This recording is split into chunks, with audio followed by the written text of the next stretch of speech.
दोस्तों हमारे YouTube channel से जुड़ने के लिए सब्सक्राइब करें सी टेक चैनल को और बेल आइकन के बटन को प्रेस कर लें और प्रेस करने के बाद यहाँ पर ऑल नोटिफिकेशन के ऑप्शन को ऑन कर लें ताकि सबसे पहले हमारे वीडियो की जानकारी मिले। नमस्कार दोस्तों, सी टेक में आप लोगों का बहुत बहुत स्वागत है। मेरा नाम है दीपेंद्र कुमार।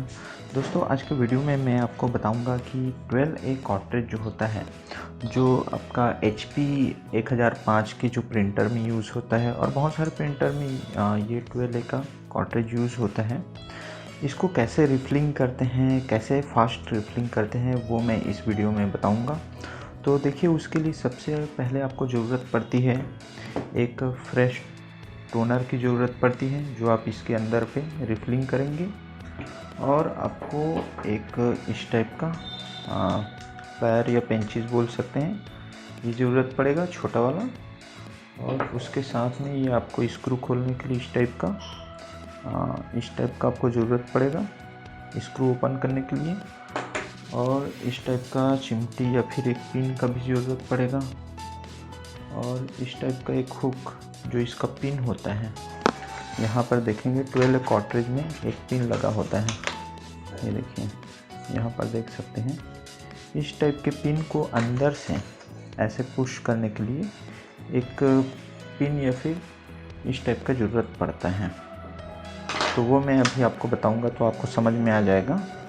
तो चलिए स्टार्ट करते हैं। बहुत आसान तरीके से मैं बताऊंगा। ये आप अगर प्रोसेस करते हैं तो 5 से 10 मिनट के अंदर में आप एक कार्ट्रिज को आसानी से रिफिलिंग कर सकते हैं। तो सबसे पहले बात कर लेते हैं 12A कार्ट्रिज की पहचान क्या है। तो 12A कार्ट्रिज जो होता है वो साइज़ में थोड़ा बड़ा होता है और इसके राइट साइड में देखेंगे, लेफ़्ट साइड में देखेंगे, यहाँ पर एक पिन होता है, जबकि 88 कार्ट्रिज में इस टाइप का पिन नहीं लगा होता है। तो चलिए मैं इसको ओपन करके बता देता हूँ। तो यहाँ पर 2 स्क्रू लगे होते हैं राइट साइड में, ये देखिए, ये 2 स्क्रू बस ओपन करना होता है आपको। तो ये जल्दी से मैं ओपन कर लेता हूँ।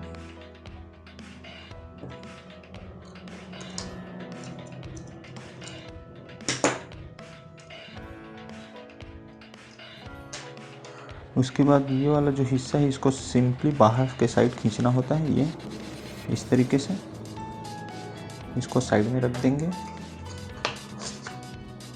और यहाँ पर आप देखेंगे जस्ट ड्रम के इस साइड में एक पिन लगा होता है, ये देखिए, ये इस पिन लगा हुआ है, स्प्रिंग हल्का सा, इसको आपको बाहर निकालना है।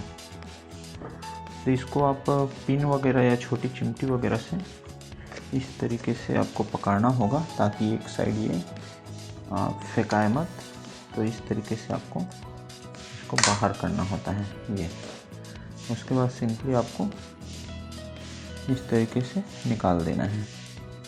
इसको भी आपको एक जगह पे संभाल के रखना होता है। अब उसके बाद क्या करेंगे कि सिंपली जो ड्रम होता है, इसको इस तरीके से बाहर के साइड पुश करना होता है, ये देखिए। और उसके बाद बस आपको ये खींच लेना है ड्रम को। तो ये मैंने खींच लिया। अब इसके बाद सेकंड जो स्टेप होता है आपका, ये वाला जो रोलर टाइप का हिस्सा है रबड़ का, इसको आपको बाहर निकालना होता है। तो आप या तो अंदर साइड से इसको पुश कर सकते हैं, ये देखिए, आप इस साइड से, पीछे साइड से देखेंगे, ये वाले हिस्से से अंदर साइड से इसको पुश कर सकते हैं, या फिर इस टाइप के हिस्से से आप ऐसा निकालेंगे तो भी ये निकल जाएगा। लेकिन ऐसे निकालने से थोड़ा सा इसके ऊपर डैमेज होने की चांसेस है, तो आप कोशिश करें कि पीछे से इसको पुश करके निकालने की कोशिश करें। तो ये मैंने पुश कर दिया। अब उसके बाद यहाँ पर सिंपली इसको खींच लेना है, ये देखिए, ये हो गया। उसके बाद जो नेक्स्ट स्टेप होता है आपका, अगला जो स्टेप है, ये वाला जो पिन है, और सेम आपका राइट साइड में भी एक पिन लगा होता है, ये देखिए यहाँ पर। ये दोनों पिन को अंदर से आपको पुश करना होता है। अंदर से कहाँ पर पुश करेंगे, तो ये मैं आपको दिखा देता हूँ। ये वाला जो हिस्सा है, हल्का सा जो गैप दिख रहा है, इसी में वो पिन को आपको बाहर के साइड प्रेस करना होगा। तो इस तरीके से आपको लगाना होता है। और बाहर की तरफ इसको पुश करना होता है। ओके, सेम आपको इस साइड से भी वैसे ही करना होगा। यहाँ पर देखिए ये पिन है, इसको बाहर के साइड पुश करना होता है। अब ये देखिए आपका जो पिन है वो बाहर के साइड निकल गए हैं ये, और इस साइड भी निकल गए हैं ये। इसको आप सिंपली हाथ से निकाल सकते हैं, ये देखिए। और इधर का भी आप वैसे निकाल लीजिए, हाथ से नहीं निकलता तो आपको इसकी ज़रूरत पड़ेगी, इसमें से आपको पकड़ के ऐसा खींचना पड़ेगा, ये देखिए। अब ये जो हिस्सा है ये दोनों आपका अलग हो जाएगा, ये देखिए, ये दोनों हिस्सा आपका अलग हो जाता है। अब ये वाला जो हिस्सा है इसमें आपका डस्ट जो वेस्टेज है वो आपका स्टोर होता है। इस वाले हिस्से के अंदर में वेस्टेज स्टोर हो जाता है, इसको भी आपको खाली करना होता है। तो खाली कैसे करेंगे, या तो आप ये दोनों स्क्रू को ओपन करके आप इसको खाली कर लेंगे, या फिर आप डायरेक्ट इसको सिंपली इस तरीके से, मैं बता देता हूँ, इस तरीके से आप ऐसा पलटाएंगे, झटका देंगे, देखिए, तो भी ये बाहर निकल जाते हैं। इसको मैं खोल कर भी दिखा देता हूँ कैसे खोलना होता है। तो सबसे पहले ये वाला जो स्प्रिंग है इसको इस तरीके से आपको बाहर निकालना होगा, ये इस तरीके से आपको अलग करना होगा। ये वाला जो हिस्सा है जो इसके साथ में अटैच है इसको भी आपको बैक साइड से ऐसा पीछे निकालना होता है। तो इस तरीके से आपको निकालना होगा।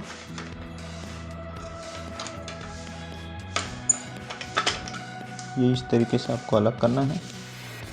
इसके बाद आपको यहाँ पर दो स्क्रू है, एक स्क्रू यहाँ पर और एक स्क्रू यहाँ पर, ये दोनों को आपको ओपन कर लेना है।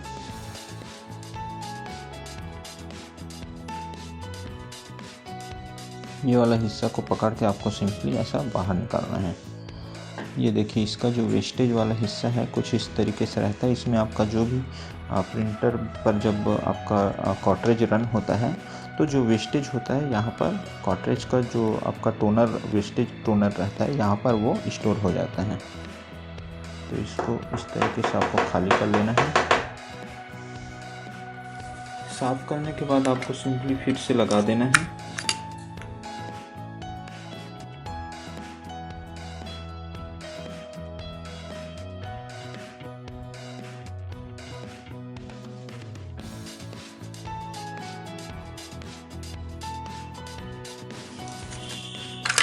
इसको भी लगा देते हैं, क्योंकि ये वाला भी आप जैसे निकाले थे, ओपन किए थे, सबको लगा दिए हैं।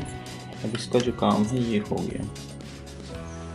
अब ये वाला जो हिस्सा है इसको आपको चेक कर लेना है कि यहाँ पर जो मैग्नेट रॉड लगा है वो सही से काम कर रहा है कि नहीं कर रहा है। तो आपको जब सिंपली इसको ऊपर की साइड ऐसा इस टाइप से घुमाएंगे तो यहाँ पर देखेंगे तो ये जो टोनर है जो इस पे लग रहे हैं वो परफेक्टली चारों तरफ लग रहा है कि नहीं, वो आपको देखना होता है। कहीं पर लाइनिंग तो नहीं आ रहा है। लाइनिंग अगर आता है तो आपको ये वाले हिस्से को ओपन करना होता है और इधर से ये वाले हिस्से को ओपन करके आपको ये मैग्नेट रॉड को बाहर निकाल के ये जो डॉक्टर ब्लेड होता है, ये वाला जो डॉक्टर ब्लेड होता है, इसको आपको ओपन करके निकाल के साफ़ करना होता है।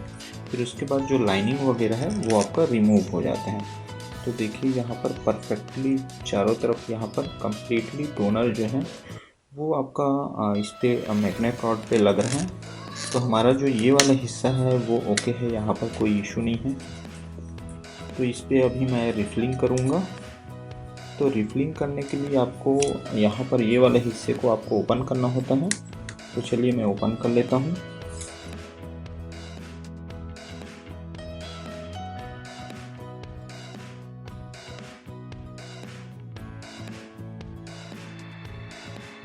अब ये हमारा जो टोनर है इसको थोड़ा सा सेक कर लेंगे। इसको ओपन कर लेता हूँ।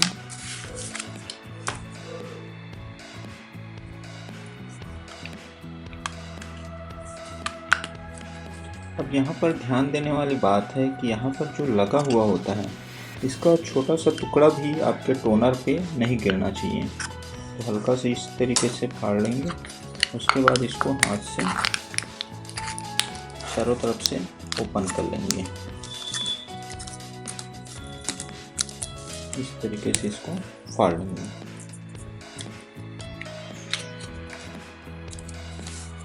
इस तरीके से इसको मैं लगा देता हूँ।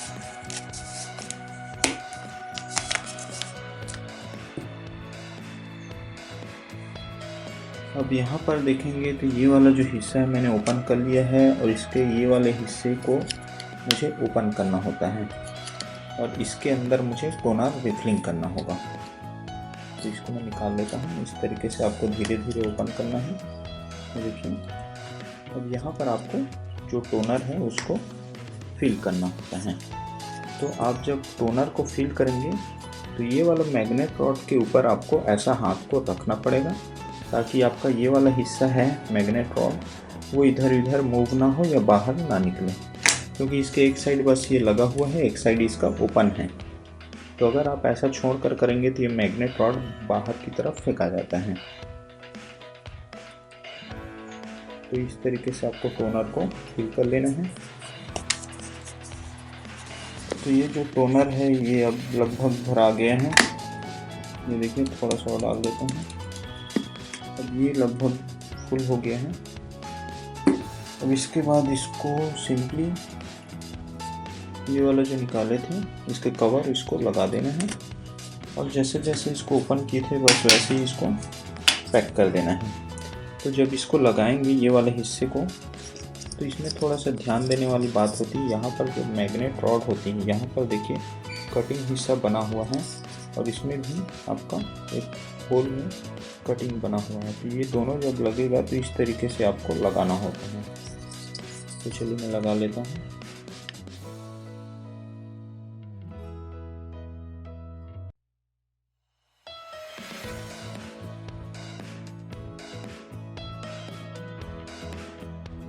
ये आपका टोनर जो है वो इसमें रिफिलिंग हो गया है।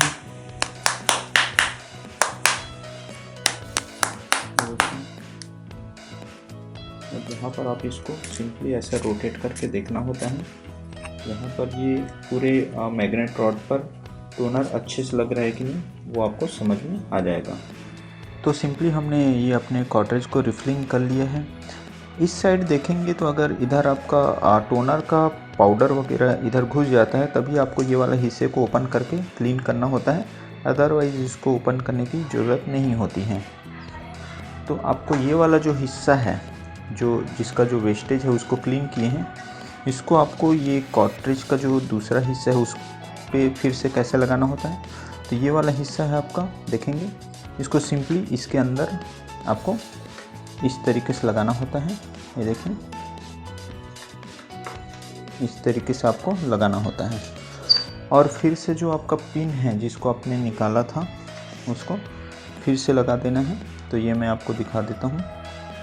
ये वाला जो पिन है इसको इस तरीके से बाहर के साइड से आपको लगाना होता है। ये इस तरीके से, ये देखिए अभी तो फिंगर से ही डायरेक्ट चला जा रहा है, अदरवाइज़ आपको हल्का सा उसको ठोकना पड़ता है इस तरीके से। इसका दूसरे साइड को भी मैं लगा लेता हूँ। ये दूसरे साइड को भी लगा लिए ये इस तरीके से। अब इसका जो ये आपका पीसीआर रॉड है इसको थोड़ा साफ कर लेना है क्लीन करके और थोड़ा सा हाथ से आपको इस तरीके से इसको कर लेना है। तो इसको भी लगा लेते हैं। ये इस तरीके से लगा लेना है इसको। ये हो गया और उसके बाद जो आपका ड्रम है वो इसके ऊपर लगेगा, तो ड्रम को भी आपको साफ कर लेना है। तो ज़्यादातर इसको ड्रम को जो बीच वाला हिस्सा है इसको टच वच नहीं करना होता है और सॉफ्ट कपड़े से इसको साफ़ करना होता है। तो इसको मैं सॉफ्ट कपड़े से साफ़ कर लेता हूँ। इसको ज़्यादा रगड़ना नहीं होता है क्योंकि जो भी आपका प्रिंट का जो इमेज है वो इसी ड्रम के ऊपर छपता है। तो ज़्यादातर जो ख़राब होता है वो ड्रम ही ख़राब होता है। अगर आपका प्रिंट फीकापन आ रहा है या फिर कई जगह पर अच्छे से प्रिंट नहीं हो रहा है तो ड्रम के कारण ही वो प्रॉब्लम आता है।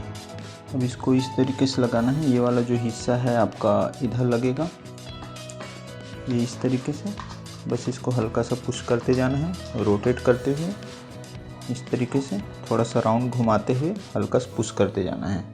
उसके बाद ये वाला जो हिस्सा है इसको थोड़ा सा खींचकर ऐसे दबा देना है। ये देखिए, अब इसका कवर को लगा देते हैं।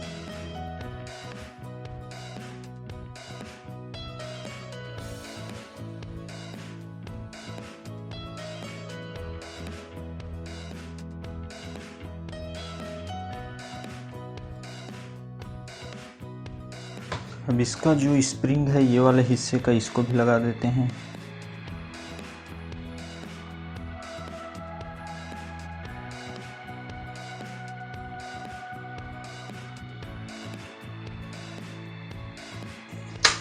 तो नॉर्मली जो टोनर का रिफिलिंग है वो 5 से 10 मिनट में हो जाता है। अब हमने आपको पूरा एक एक स्टेप को बताया कि कैसे कैसे करना है, तो ये उसके कारण वीडियो जो है वो थोड़ा सा लंबा हो जाता है। बट नॉर्मली जब आप रिफिलिंग करेंगे और आपको अच्छा एक एक्सपीरियंस हो जाएगा तो आप 5 से 10 मिनट में एक एक कॉटरेज है उसको रिफिलिंग कर सकते हैं। तो इस तरीके से आप टोनर रिफिलिंग करके अपना जो इनकम है वो बढ़ा सकते हैं, अपना इनकम को और ग्रो अप कर सकते हैं। तो दोस्तों, मेरा वीडियो आपको कैसा लगा मुझे कमेंट बॉक्स पे कमेंट करके ज़रूर बताएं। मेरे वीडियो को लाइक सब्सक्राइब शेयर ज़रूर करें। जय हिंद, जय भारत।